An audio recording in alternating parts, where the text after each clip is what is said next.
Hi നമസ്കാരം, പുതിയൊരു വീഡിയോയിലേക്ക് സ്വാഗതം. അപ്പോൾ ഇന്ന് നമ്മൾ സംസാരിക്കാൻ പോകുന്നത് വളരെ പ്രധാനപ്പെട്ട ഇൻട്രസ്റ്റിംഗ് ആയിട്ടുള്ള അൺസെറ്റിലിംഗ് ആയിട്ടുള്ള ഒരു ടോപ്പിക്കാണ്. മുമ്പ് നമ്മൾ ഈ ചാനലിൽ ചെയ്തിട്ടുണ്ട്. നാർസിസിസ്റ്റുകൾ വയസ്സാകുമ്പോൾ എങ്ങനെയായിരിക്കും, എന്തോരം അവർ ബുദ്ധിമുട്ടുണ്ടാക്കും എന്ന കാര്യത്തെ സംബന്ധിച്ചൊരു വീഡിയോ നമ്മൾ ഈ ചാനലിൽ മുമ്പ് ചെയ്തിട്ടുണ്ടായിരുന്നു. നല്ല റെസ്പോൺസാണ് ആ വീഡിയോയ്ക്ക് ലഭിച്ചത്. ഒരുപാട് പേര് അവരനുഭവിക്കുന്ന കാര്യങ്ങളൊക്കെ വീഡിയോയുടെ താഴെ കമൻറ്റ് സെക്ഷനിൽ അറിയിച്ചിട്ടുണ്ടായിരുന്നു.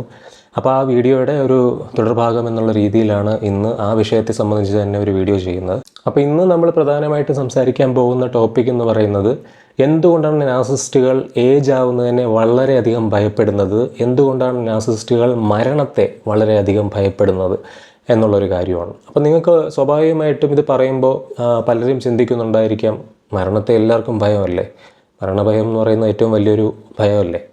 വളരെ ശരിയാണ്. മരണഭയം എന്ന് പറയുന്നത് ഏതൊരു സാധാരണ മനുഷ്യനെ സംബന്ധിച്ചിടത്തോളം വളരെ വലിയൊരു ഭയമാണ്. പക്ഷേ നാർസിസിസ്റ്റുകൾക്ക് മരണഭയം എന്ന് പറയുന്നത് വേറൊരു ലെവലിലുള്ള ഒരു ഭയമാണ് അവർക്കുണ്ടാകുന്നത്.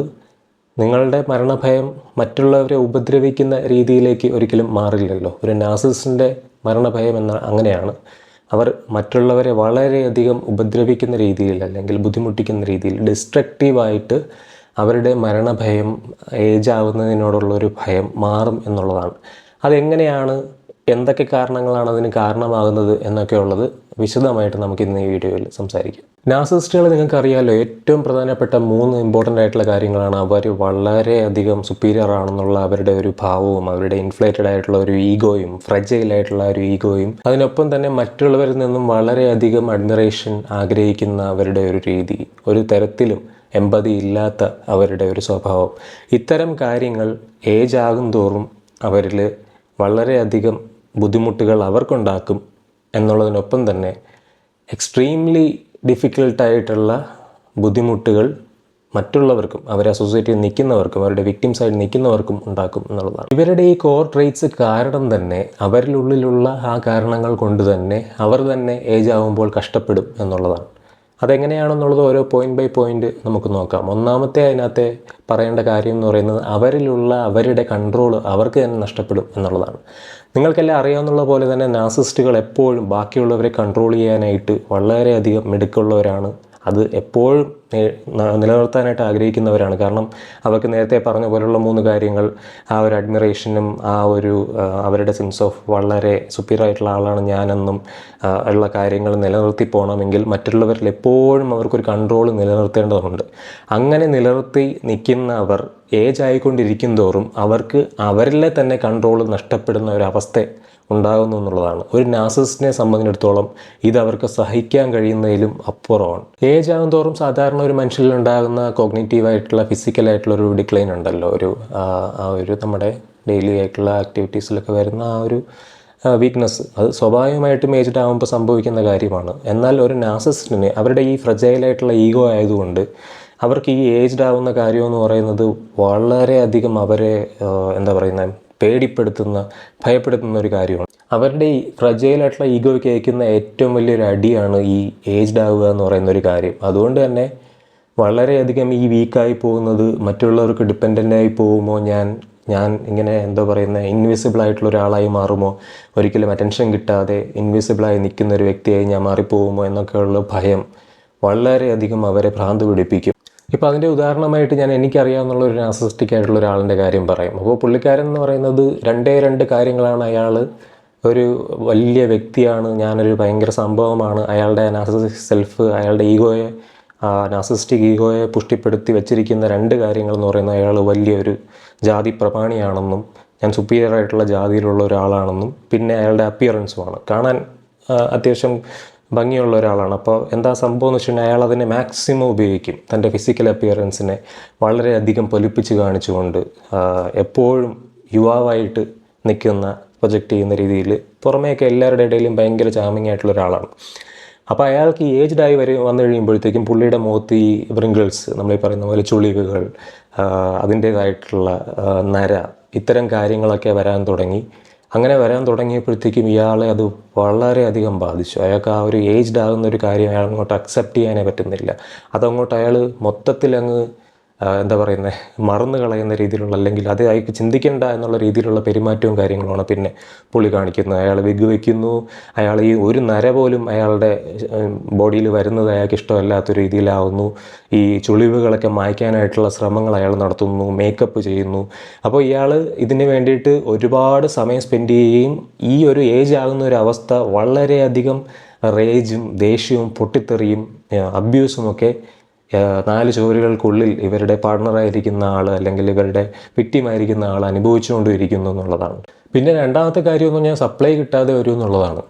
വയസ്സായി വരുംതോറും ഒബ്വിയസ്ലി ഇവർക്ക് കിട്ടി വന്നിരുന്ന സപ്ലൈസ് ഇവർക്ക് കിട്ടാതെ വരും. പലപ്പോഴും പലരെയും കറക്കിയെടുത്ത് കൂടെ നിർത്താനും കറക്കിയെടുത്തും വളച്ചെടുത്തും തൻ്റെ ചൊൽപ്പടിയിൽ നിർത്താനും അവരിൽ കൺട്രോൾ നിലനിർത്താനും അവരിലൂടെ സപ്ലൈ കിട്ടിക്കൊണ്ടിരിക്കാനും അവരുടെ ഈ ഈഗോയെ തൃപ്തിപ്പെടുത്താനും അവർക്ക് കോൺസെൻട്രേറ്റ് അഡ്മിറേഷൻ കിട്ടിക്കൊണ്ടിരിക്കാനും ഒക്കെ ആൾക്കാരെ നിലനിർത്തി പോകുന്ന ആളാണ് ഒരു നാർസിസിസ്റ്റ്. ആ ആൾക്കാരെ ചൂഷണം ചെയ്ത് ജീവിക്കുന്ന ആളാണ് ഒരു നാർസിസിസ്റ്റ്. അയാളുടെ ചൂഷണവും അയാളുടെ കൺട്രോളും പതുക്കെ എല്ലാവർക്കും മനസ്സിലായി തുടങ്ങുമെന്നുള്ളതും അയാൾക്ക് അതിനുള്ള നിയന്ത്രണം നഷ്ടപ്പെടും എന്നുള്ളതും വളരെയധികം അയാളെ ഭയപ്പെടുത്തും.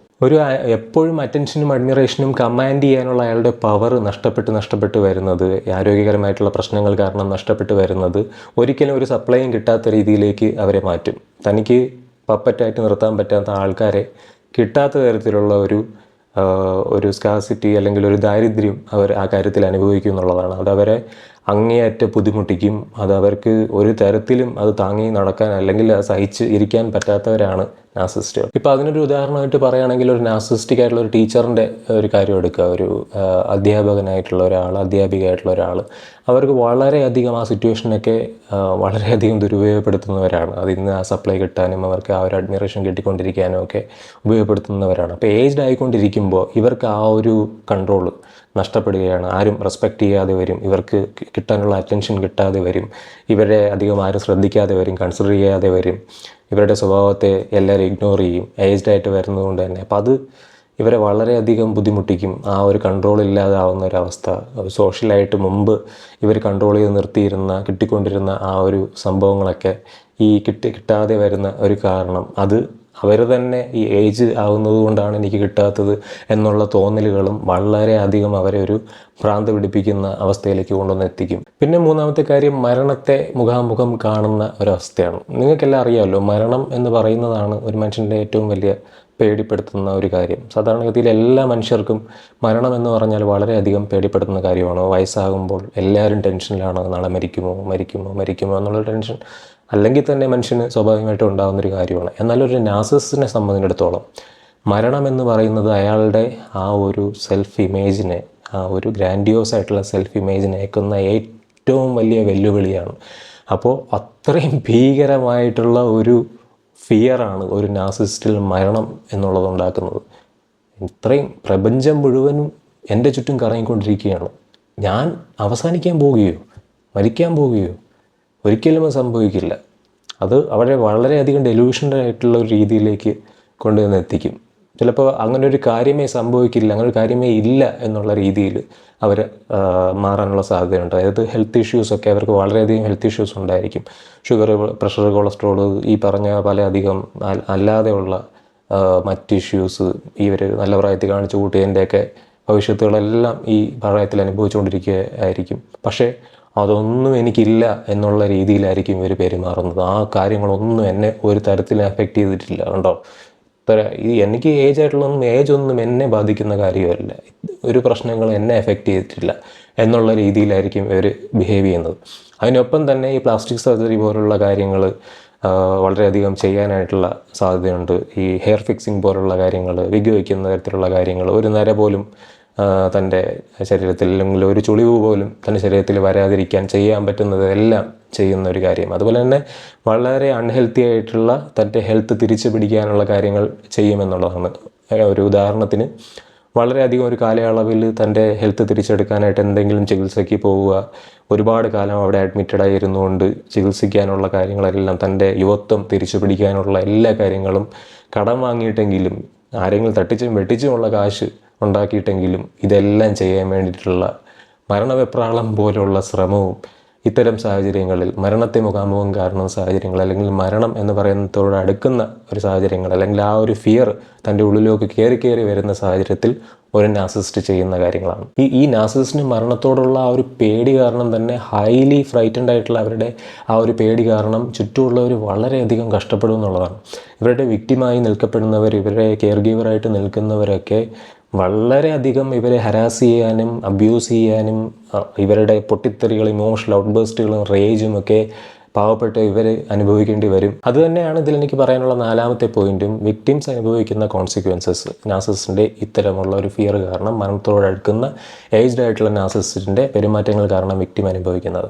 വളരെയധികം ഇവർ മാനിപ്പുലേറ്റീവ് ആവാനും ഗ്യാസ് ലൈറ്റിംഗ് ആവാനും ഈ പറയുന്ന ഗിൽറ്റ് ട്രിപ്പ് ചെയ്യാനും അവരെ നോർമലായിട്ട് അവരുടെ പ്യൂബർട്ടിയിൽ അല്ലെങ്കിൽ അവരുടെ യഥാർത്ഥ യുവത്വത്തിൽ അവരെങ്ങനെയായിരുന്നു എന്നുള്ളതിൻ്റെ ഡബിൾ അല്ലെങ്കിൽ അതിൻ്റെ ട്രിപ്പിൾ അല്ലെങ്കിൽ അതിൻ്റെ അപ്പുറം അവർ ഈ കാര്യങ്ങൾ കാണിക്കും എന്നുള്ളതാണ്. കാരണം അത്രയധികം അബ്യൂസീവായിട്ടും റേജും ഇവരുടെ ഈ ഇമോഷണൽ ഫ്രസ്ട്രേഷൻസിൻ്റെ എല്ലാം ആഫ്റ്റർ എഫക്ട്സ് കൂടെ നിൽക്കുന്നവരോട് കാണിച്ചിട്ട് അവരെ സപ്ലൈ ആക്കി നിലനിർത്തേണ്ട ഒരു ആവശ്യം ഇവർക്ക് വളരെയധികം ഉള്ളതുകൊണ്ട് തന്നെ, ഇവർക്ക് ഇവരിലുള്ള കൺട്രോൾ ഇല്ലാത്തത് കൊണ്ട് തന്നെ ഒരുപാട് ഇവരെ ലവ് ബോംബിങ് ചെയ്യുന്ന തരത്തിൽ ഇവർക്ക് പല പൈസയും കാര്യങ്ങളൊക്കെ വാഗ്ദാനം ചെയ്യുക, തൻ്റെ കയ്യിലുള്ള എല്ലാം ഇവർക്ക് കൊടുത്തിട്ട് എങ്ങനെയെങ്കിലും ഇവരെ കൂടെ പിടിച്ച് നിർത്താൻ നോക്കുക.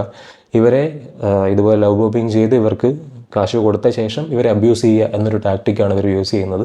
കാരണം അബ്യൂസ് ചെയ്യാൻ മാത്രമേ ഇവർക്ക് ആ സമയത്ത് പറ്റുള്ളൂ. കാരണം ഇവർക്ക് ആ ഒരു ഫിയർ വെച്ചിട്ടാണ് ഇവർ മരിക്കുന്നവരെ പിന്നെ ജീവിക്കാൻ പോകുന്നത്.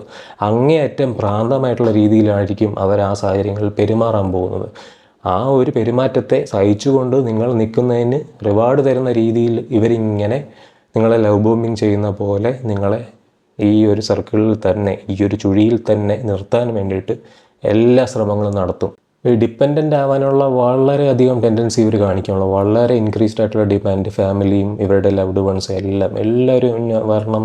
കാരണം ഞാൻ അത്രയും ഇവിടെ സഫർ ചെയ്തുകൊണ്ടിരിക്കുകയാണ്, എൻ്റെ ഫാമിലി മെമ്പേഴ്സ് എല്ലാവരും ഇവിടെ വന്നിട്ട് എനിക്കിത് ചെയ്തു തരണം, കാരണം അത്രയ്ക്ക് ഞാൻ കഷ്ടപ്പെട്ടുകൊണ്ടിരിക്കുകയാണ്. ഞാനെന്ന് പറയുന്ന ഇത്രയും മഹത്തായിട്ടുള്ളൊരു വ്യക്തി, ഇത്രയും എന്താ പറയുക ഉയരങ്ങളിലിരിക്കുന്ന ഒരാളിന് ഈ അവസ്ഥയിൽ നിൽക്കുമ്പോൾ നിങ്ങളുടെ ഉത്തരവാദിത്തമാണ് വന്നിട്ട് എന്നെ സഹായിക്കേണ്ടത്, എനിക്ക് ചുറ്റും നിൽക്കേണ്ടത്. ഇപ്പോൾ വളരെ അൺറിയലിസ്റ്റിക് ആയിട്ടുള്ള എക്സ്പെക്റ്റേഷൻസ് ആയിരിക്കും ഇവർക്ക് ഈ സമയത്ത് ഉണ്ടായിരിക്കുന്നത്. അതിനെ എത്ര നിങ്ങൾ കൊടുത്താലും എന്തൊക്കെ ചെയ്തു കൊടുത്താലും തികയാത്ത രീതിയിലായിരിക്കും ഇവർ നിങ്ങളെ ട്രീറ്റ് ചെയ്തുകൊണ്ടിരിക്കുന്നത്. ഇനി ഇതിനകത്ത് വിക്ടിംസ് എടുക്കേണ്ട കുറച്ച് ടിപ്സ് പറയുന്നതിന് മുമ്പ് കുറച്ച് കാര്യങ്ങൾ പറയാനായിട്ടുണ്ട്. ഞാൻ ഈ ഇപ്പോൾ പറഞ്ഞ വിഷയവുമായിട്ട് ബന്ധപ്പെട്ടുള്ള കുറച്ച് ആർട്ടിക്കിളുകൾ ഈ വീഡിയോയുടെ താഴെ ഡിസ്ക്രിപ്ഷനിൽ ഉണ്ടായിരിക്കും. നിങ്ങൾക്ക് ഇൻട്രസ്റ്റ് ഉള്ളവർ വായിച്ചു നോക്കുക. അതിനൊപ്പം തന്നെ നിങ്ങൾക്ക് പർച്ചേസ് ചെയ്യാൻ പറ്റുന്ന സിമിലർ എക്സ്പീരിയൻസ് ഉള്ള അല്ലെങ്കിൽ സിമിലർ ഈ വിഷയവുമായിട്ട് നാർസിസവുമായിട്ട് ബന്ധപ്പെട്ടുള്ള ബുക്കുകളും ഞാൻ ഈ ഒരു വീഡിയോയിൽ ടാഗ് ചെയ്ത് വെച്ചിട്ടുണ്ടായിരിക്കും. അത് നിങ്ങൾക്ക് വാങ്ങിച്ച് ഉപയോഗപ്പെടുത്താവുന്നതാണ്. ഇനി ഇത്തരം സാഹചര്യങ്ങളിൽ വിക്ടിംസ് ആയിട്ട്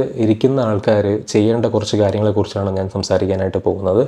പ്രധാനമായിട്ടും ഈ NPD കുറിച്ചുള്ള ഡയഗ്നോസിസ് ഇതിനൊക്കെ മുമ്പ് തന്നെ നിങ്ങൾ നടത്തിയിരിക്കണം എന്നുള്ളതാണ്. ഇങ്ങനെ ഒരാളിനെ സംബന്ധിച്ചിടത്തോളം നമ്മളൊരാൾ നാർസിസിസ്റ്റ് എന്ന് പറയുമ്പോഴേക്കും വളരെയധികം ട്രിക്കി ആയിട്ടുള്ള സിറ്റുവേഷനാണ് നിങ്ങൾ നിൽക്കുന്നത് എന്നുള്ളത് ആലോചിക്കണം. കാരണം ഒബ്വിയസ്ലി വയസ്സായി എന്നുള്ളൊരു പരിഗണന നമ്മുടെ സമൂഹത്തിലെല്ലാം എന്താ പറയുക എയറിൽ കൊടുത്തിരിക്കുന്ന ഒരു സാധനം ഉണ്ടല്ലോ, സാധാരണ മനുഷ്യർ. അത് ഒബ്വിയസ്ലി തന്നെ വയസ്സായ ഒരു വ്യക്തിക്ക് ആ ഒരു പരിഗണനകളിലെല്ലാം അറിയിക്കുന്ന ഒരാളാണ് ശരിക്കും നോർമലി നമ്മളുൾപ്പെടെയുള്ള സാധാരണക്കാരായ എല്ലാ മനുഷ്യനും വയസ്സാകുമ്പോൾ ആ ഒരു കൺസിഡറേഷൻ ഒക്കെ നല്ലൊരു കാര്യമാണ്.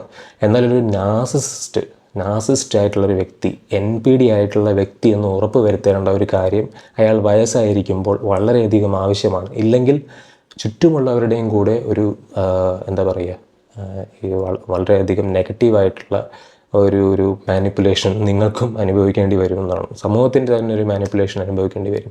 പിന്നെ ഒബ്വിയസ്ലി ഈ നാർസിസ്റ്റിക് ആയിട്ടുള്ള ആളാണെന്നും ഇയാൾ ഒട്ടും ടോളറേറ്റ് ചെയ്യാൻ പറ്റാത്ത ആളാണെന്നും എല്ലാവർക്കും അറിയാം എന്നുള്ളൊരു കാര്യവും ആയിരിക്കെ തന്നെ പിന്നെയും അത് വയസ്സായ ഒരാളല്ലേ എന്നുള്ളൊരു പരിഗണനയില്ല, അല്ലെങ്കിൽ നിങ്ങളുടെ അമ്മയല്ലേ അച്ഛനല്ലേ എന്നുള്ള രീതിയിൽ നിങ്ങൾക്ക് അവിടെ പോകേണ്ടിയും അവരെ ശുശ്രൂഷിക്കേണ്ടിയും വരും. അതിൽ നിന്ന് മാറി നിൽക്കാൻ വളരെ ബുദ്ധിമുട്ടാണ് പലർക്കും.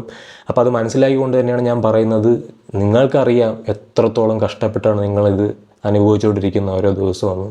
ചുറ്റുമുള്ളവർക്ക് എന്ത് വേണം പറയാം, പക്ഷെ നിങ്ങളാണ് അനുഭവിക്കുന്നത്. അതുകൊണ്ട് തന്നെ NPD റിലേറ്റഡ് ആയിട്ട് നിങ്ങളൊരു തെറാപ്പിസ്റ്റിനോട് നിങ്ങൾ കണ്ടിന്യൂസ് ആയിട്ട് ഈ സാഹചര്യങ്ങളിൽ കമ്മ്യൂണിക്കേറ്റ് ചെയ്തുകൊണ്ടിരിക്കണം. റിവ്യൂസ് കണ്ടിന്യൂസ് ആയിട്ട് എടുക്കണം. ഇയാൾ NPD ആണെന്ന് കൃത്യമായിട്ട് നിങ്ങൾ പറഞ്ഞു കൊടുക്കുന്ന ട്രേറ്റ്സ് വെച്ച് നിങ്ങൾക്കൊരു കൺഫർമേഷൻ വേണം. നിങ്ങൾ തെറാപ്പി അറ്റൻഡ് ചെയ്യണം. എങ്ങനെയാണ് ഇയാളെ മാനേജ് ചെയ്യുന്നത് എന്നുള്ള കാര്യങ്ങളിൽ ഇത്തരം സാഹചര്യങ്ങളിൽ ഈ വ്യക്തിയെ എങ്ങനെയാണ് നമ്മൾ കൈകാര്യം ചെയ്യേണ്ടതെന്നുള്ളത് ഒരു തെറാപ്പിസ്റ്റിൻ്റെ സാന്നിധ്യത്തിൽ റിവ്യൂ സെഷൻസ് എടുത്ത ശേഷം റിവ്യൂ ആയിട്ട് പിന്നെയും ഒരു റെഗുലർ ഇൻ്റർവെൽസിൽ ഇത് അറ്റൻഡ് ചെയ്തുകൊണ്ട് ഇവരെ മാനേജ് ചെയ്യേണ്ടതാണ്. ഇത് വളരെ നല്ലൊരു ടൂളാണ്. ഒരു പ്രൊഫഷണൽ ആയിട്ടുള്ള എക്സ്പേർട്ടിൻ്റെ അഡ്വൈസ് ഈ സാഹചര്യങ്ങളിൽ ഉപയോഗിക്കുക എന്നുള്ളത്. പിന്നെ ഈ കോൺടാക്റ്റിലിരിക്കുന്ന ആൾക്കാരോട് പ്രത്യേകം പറയാനുള്ളത്, നോ കോൺടാക്റ്റിലിരിക്കുന്നവർ അനുഭവിക്കുന്ന ഒരു വളരെയധികം ഒരു ഫ്രീഡം ഉണ്ട് ഈ സാഹചര്യങ്ങൾ. NPD ഉള്ള ഒരാളിൻ്റെ നിന്ന് മാറി നിൽക്കുമ്പോഴുള്ള. നിങ്ങൾ കോൺടാക്റ്റിലിരിക്കുകയാണെങ്കിൽ ക്ലിയർ കട്ടായിട്ട് കോൺടാക്റ്റിലിരിക്കുമ്പോഴും ബൗണ്ടറീസ് നിങ്ങൾ വെക്കേണ്ട കാര്യമുണ്ട്. നിങ്ങളുടെ പേഴ്സണാലിറ്റിയെ, നിങ്ങളുടെ സെൽഫ് എസ്റ്റീമിനെ, നിങ്ങളുടെ സെൽഫിനെ ക്വസ്റ്റ്യൻ ചെയ്യുന്ന തരത്തിൽ അല്ലെങ്കിൽ അതിനെ മാനിപ്പുലേറ്റ് ചെയ്യുന്ന തരത്തിലുള്ള ഒരു കടന്നുകയറ്റവും അനുവദിക്കരുത്. അതിന് നിന്ന് കൊടുക്കരുത്. നമ്മളിപ്പോൾ വളരെ സിമ്പിളായിട്ട് പറഞ്ഞു കഴിഞ്ഞാൽ, ഒരു കുട്ടി നിങ്ങളുടെ തലയിൽ ഒരു കല്ലെടുത്ത് വെച്ച് അടിച്ചു കഴിഞ്ഞാൽ നിങ്ങൾ ദേഷ്യം പ്രകടിപ്പിച്ചില്ല എന്നുണ്ടെങ്കിൽ അതിനേക്കാളും വലിയ കല്ലെടുത്ത് വെച്ച് അവൻ വീണ്ടും അടിക്കും എന്നുള്ളതാണ്. ദേഷ്യം എന്നുള്ളത് പ്രകടിപ്പിക്കേണ്ട സമയത്ത് പ്രകടിപ്പിക്കാൻ വേണ്ടിയുള്ള ഒരു ഇമോഷനാണെന്ന് മനസ്സിലാക്കുകയും ഇത്തരം കാര്യങ്ങളിൽ കൃത്യമായിട്ടുള്ള ബൗണ്ടറീസ് നിലനിർത്തുകയും ചെയ്യേണ്ടത് വളരെയധികം അത്യാവശ്യമുള്ളൊരു കാര്യമാണ്. പിന്നെ ഞാൻ നേരത്തെ പറഞ്ഞ പോലെ പ്രൊഫഷണൽ സപ്പോർട്ട് എടുക്കുന്നതിലെ കാര്യം, അന്ന് ഏറ്റവും ഇമ്പോർട്ടൻ്റ് ആയിട്ടുള്ള കാര്യം എന്ന് പറയുന്നത്, ഇത് കാരണം വരുന്ന ഇമോഷണൽ അബ്യൂസ്, അവർ തരുന്ന ഇമോഷണൽ അബ്യൂസിനെ കൃത്യമായിട്ട് ടാക്കിൾ ചെയ്യേണ്ടത് എങ്ങനെയാണെന്ന് ഒരു പ്രൊഫഷണൽ ആയിട്ടുള്ള തെറാപ്പിസ്റ്റിന് നിങ്ങളെ പറഞ്ഞ് മനസ്സിലാക്കി തരാനും കൃത്യമായിട്ട് ആ ഏരിയയിൽ ഗൈഡ് ചെയ്യാനും അവർക്ക് സാധിക്കും എന്നുള്ളതാണ്. അത് വളരെ വലിയൊരു ടൂളാണ് നിങ്ങൾക്ക് ഇത്തരം സാഹചര്യങ്ങൾ കൈകാര്യം ചെയ്തുകൊണ്ട് പോകുന്നതിൽ. അപ്പോൾ മുമ്പ് ഞാൻ ചെയ്ത വീഡിയോകളിലും റീസെൻ്റ് ആയിട്ടുള്ള വീഡിയോകളിലും എല്ലാം ഈ നാർസിസിസ്റ്റിക് വിക്ടിംസ് ആയിട്ടുള്ളവർ ഒരുപാട് പേര് തെറാപ്പിസ്റ്റിൻ്റെ അടുത്ത് പോയിട്ട് ഹെൽപ്പ് എടുക്കുന്നുണ്ട് എന്ന് ഞാൻ അറിഞ്ഞിട്ടുണ്ട്. എൻ്റെ ഇൻസ്റ്റാഗ്രാം പേജ് വഴി ഒരുപാട് പേര് ഹെൽപ്പ് ചോദിച്ചിട്ടുണ്ട്. ഇപ്പോഴും കുറേ പേരിലേക്ക് ഞാൻ റീച്ച് ചെയ്യാൻ പറ്റാതെ വരുന്നുണ്ട്. ഞാനും ഒരു റോളർ കോസ്റ്റർ ആയിട്ടുള്ള ഒരു ലൈഫിൽ കൂടെയാണ് ഇപ്പോഴും പോയിക്കൊണ്ടിരിക്കുന്നത്, നിങ്ങളെപ്പോലെ തന്നെ. അപ്പോൾ എനിക്കും പരിമിതികളുണ്ട് നിങ്ങളിലേക്ക് പെട്ടെന്ന് റീച്ച് ചെയ്യാനായിട്ട്. മാക്സിമം റീച്ച് ചെയ്യാൻ ശ്രമിക്കുന്നതാണ്. ഞാൻ തെറാപ്പിസ്റ്റിൻ്റെ കോൺടാക്റ്റ് കൊടുത്തിട്ടുള്ള ഒരുപാട് പേര് തെറാപ്പിസ്റ്റിൻ്റെ അടുത്ത് നിന്ന് ഹെൽപ്പ് എടുക്കുന്നുണ്ടെന്ന് എനിക്ക് തെറാപ്പിസ്റ്റിൻ്റെ അടുത്ത് നിന്നും ഫീഡ്ബാക്ക് കിട്ടിയിട്ടുണ്ടായിരുന്നു. വളരെയധികം സന്തോഷമുണ്ട്. ശരിക്കും നിങ്ങളെ പലരും ഈ ഒരു ചെറിയ ചാനൽ കാരണം, നിങ്ങൾക്കറിയാമല്ലോ, വളരെ കുറച്ച് വ്യൂസ് കിട്ടുന്ന വളരെ ചെറിയൊരു ചാനലാണിത്. ഈ ഒരു ചെറിയ ചാനലിലെ വീഡിയോസ് കണ്ടിട്ട് നിങ്ങളുടെ ഒരുപാട് പേരുടെ ലൈഫിൽ വലിയ വലിയ മാറ്റങ്ങൾ ഉണ്ടാകുന്നു എന്നറിയുന്നതിൽ വളരെയധികം സന്തോഷമുണ്ട്. നിങ്ങൾ തെറാപ്പി സെഷൻസ് കണ്ടിന്യൂസ് ആയിട്ട് എടുക്കുക. നിങ്ങൾ ഈ റിക്കവറി പ്രോസസ്സിൽ നിന്നും ഹീലായിട്ട് വരിക. ഇത്രയും പറഞ്ഞുകൊണ്ട് ഞാൻ ഇന്നത്തെ വീഡിയോ അവസാനിപ്പിക്കുകയാണ്. പുതിയൊരു വീഡിയോ ആയിട്ട് അടുത്ത ദിവസങ്ങളിൽ നമുക്ക് വീണ്ടും കാണാം.